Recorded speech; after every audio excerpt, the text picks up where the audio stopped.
이렇다 보니까 이원석 검찰총장에 대한 패싱 논란이 계속되고 있는 건데요. 검찰총장 패싱 논란이 이번에 처음 나온 얘기는 아닙니다.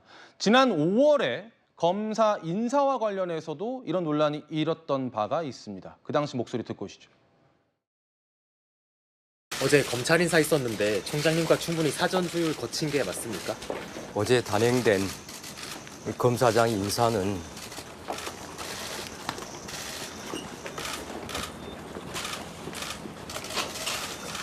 제가 이에 대해서 더 말씀드리지 않겠습니다. 인상과 갈등서에 비춰드는데 어떻게 보십니까?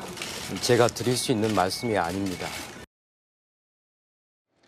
앞서 장 변호사께서 항명이라는 표현을 주셔서 그런데요. 송 변호사님, 검찰총장 입장에서는 이 도이치모터스 주가 조작 사건 관련해서는 수사지휘권이 배제돼 있다 이런 이야기를 하고 있거든요. 그렇습니다. 아까 제가 설명드린 부분이 바로 그 지점이고요. 그렇기 때문에 이제 도이치모터스 사건 관련해서는 일단 제3의 장소에서 진행을 하고 그 조사가 이제 일단락된 다음에 보고를 하는 그런 과정을 거친 것 같습니다. 그런데 문제는 이 명품 가방 사건은 검찰총장의 수사 지휘권이 엄연히 있죠. 그리고 그게 배제되어 있지 않습니다. 그렇기 때문에 이제 그 보고의 시차 문제가 지금 이제 논란이 되고 있는 것이고 예.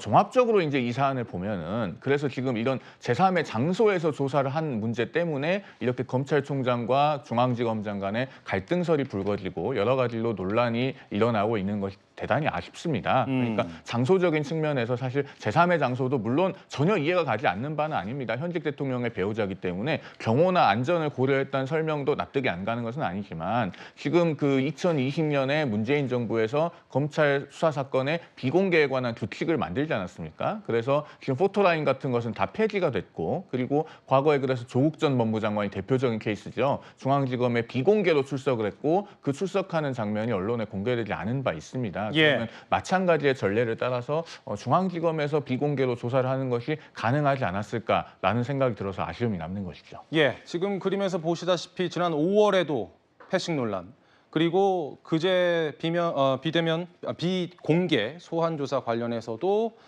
패싱 논란이 일었는데 김 대변인님, 이 두 가지 모두 사실 김건희 여사와 관련된 것이라 계속 이야기가 검찰 내 갈등까지 불똥이 터져서 이야기가 계속되는 것 같아요. 그러니까 이런 불필요한 이런 상황을 왜 만들어냈을까 하는 부분에 있어서는 좀 그 문제가 있다고 보여지는 거죠. 지난 5월 달에 검찰 인사일 때도 그때도 7초간의 침묵으로서 항의성 시위를 했던 검찰총장 아닙니까? 그리고 검찰총장이 국민 앞에서 약속을 했습니다. 법 앞에 어떠한 예외도 특혜도 성역도 없다라고 얘기했는데 일단 예외가 존재했지 않습니까? 그렇다면 그 예외가 특혜가 되는 것이고 그 특혜가 존재했다라는 것은 엄연히 법 앞에 성역이 만들어졌다라는 것인데 그걸 갖다가 오늘 이원석 총장은 아침에 한마디로 얘기했습니다. 원칙이 지켜지지 않았다. 그래서 국민께 사과드린다. 이렇게 얘기했거든요.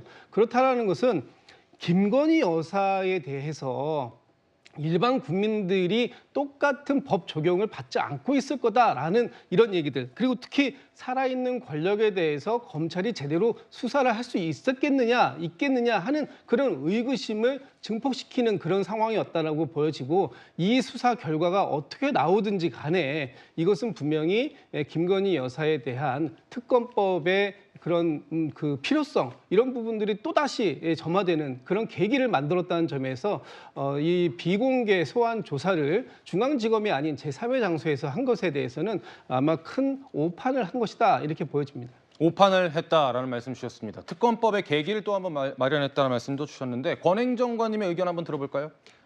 이번 조사에서 핵심은 성역을 줄인다라는 어떤 느낌을 국민들에게 전달하는 것이 관건이었다고 생각을 합니다. 그 부분은 사실 수사적인 내용적인 부분은 나중에 수사 내용을 갖고 또 판단해야 될 부분이고 법원에서 판단할 부분이지만 여기서 국민들이 판단하는 부분은 사실 절차적인 부분이거든요. 그 절차적인 부분에 있어서 이번에 여사도 대면 조사, 서면 조사가 아니라 대면 조사에 응했고 또 조사의 어떤 부분에서는 협조한 부분이 있어 보입니다. 다만 이 부분을 좀 더 끝까지 말끔하게 끌고 가기 위해서는 아까 전에 검찰이 가지고 있는 부담, 그러니까 특혜성 또는 성역이라는 부담을 지우기 위해서 총장이 내건 약속을 좀 더 같이 지키는 쪽으로 끌고 갔으면 이 부분에 대한 어떤 불확실한 어떤 느낌, 부정적인 여론들이 조금 더 낮아지지 않았을까 하는 느낌을 갖습니다. 알겠습니다. 언론 보도에 따르면요, 이원석 총장이 이번 사후 보고에 대해서 상당한 불쾌감을 드러내고 심지어는 본인의 거취를 언급하기도 했다, 이런 보도가 나왔습니다. 오늘 출근길에서는 이 부분에 대해서 어떻게 이야기를 했을까요? 듣고 오시죠.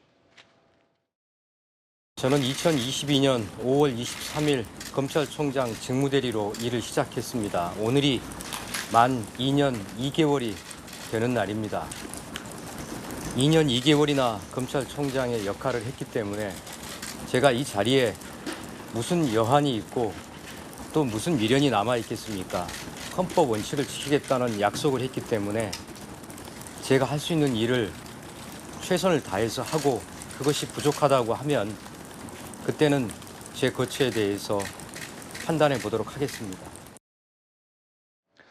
이원석 검찰총장이 평소에 굉장히 진중한 모습, 신중한 모습을 대중들에게 많이 보여줬습니다. 그런데 이렇게까지 이야기를 한 이상 검찰 내 갈등이 어디까지 계속될지 지켜봐야 될 것 같습니다.